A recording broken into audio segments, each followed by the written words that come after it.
Hey loves, and welcome back. Today we're using a model to help illustrate how I create satin skin. First, we're going to go in with a micellar water cleansing wipe to remove any unwanted dirt or old makeup that may still be on the skin. Next, we're going to apply an eye mask underneath to help brighten and depuff underneath the eyes. After we've let that sit for a few minutes, I'm going to use a sponge to help press in any of that remaining serum. Afterwards, to hydrate the skin, I'm using the Tatcha Gold Camellia Oil. I'm applying this to her skin first, and then I'll begin to press it in using that same sponge. This helps so that there's no oil just sitting on top of the skin. We want it to absorb and actually hydrate the skin. Using a brush, I'm going to apply the Tatcha Gold Camellia Lip Balm to her lips to prep her lips and moisturize them. They'll be nice and ready for her lipstick later on. Here I'm applying the Danessa Myricks Illuminating Veil in Goddess. Although this color is deeper than her skin complexion, what I'm trying to do here is create dimension and depth around the perimeter of her face.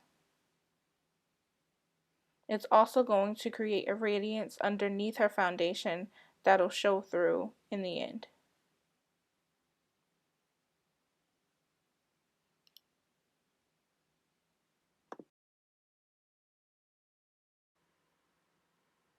Unfortunately, I lost the footage of applying the foundation. However, I did use the NARS Creamy Radiant Longwear Foundation all over. And here I'm using a lighter color, a lighter shade of that foundation to highlight in the center of her face. Directly underneath the eyes, I'm also going to add the NARS Creamy Radiant Concealer to brighten just a little bit more. I'm using a sponge to help blend out the edges because we don't want to see any sort of lines. We want it all to look seamless and natural. Using a beauty blender to go right back over to make sure that there's not too much product and that it's all blended in.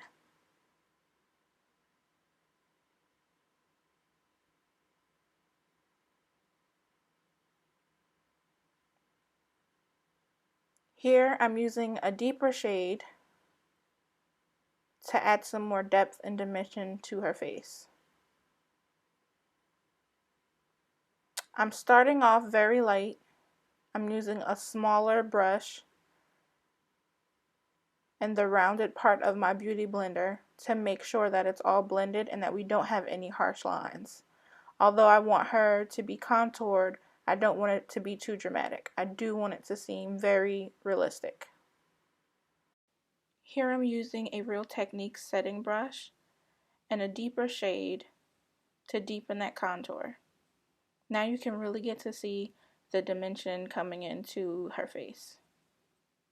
We're deepening it, always blending to make sure that it's seamless and blended and of course realistic.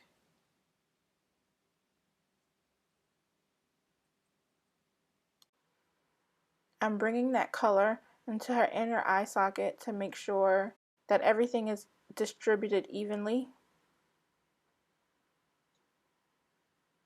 This also does the job of a nose contour without it being too harsh.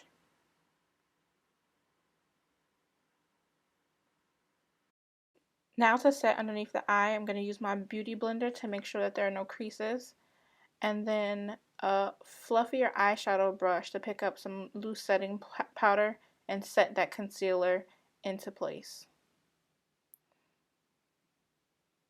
I'm now using a fluffier brush to add the same loose setting powder all over the face to set all of the makeup, the foundation that we've put down.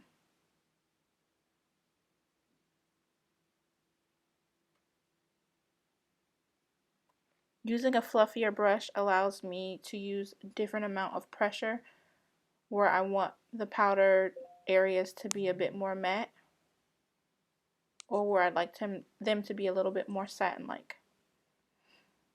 Now I'm going to go ahead and fill in and create a brow. I'm using the Benefit Precisely Brow in 3.5 and the color 4. Using two different colors helps to create a gradient, makes it look a lot more natural. I'm using the darker color to give shape and the lighter color to fill in.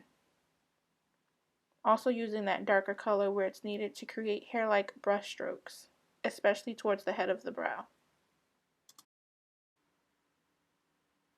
Feathering upwards towards the front of the brow also helps so that you don't get a harsh brow.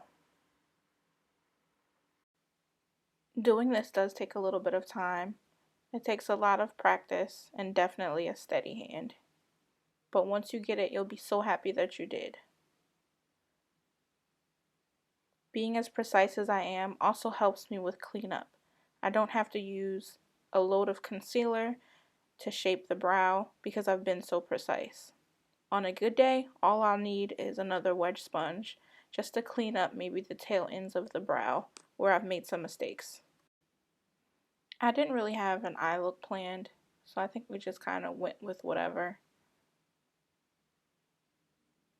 I do believe I used a green pigment here from MAC, and I'm just going in with a brown to define her crease.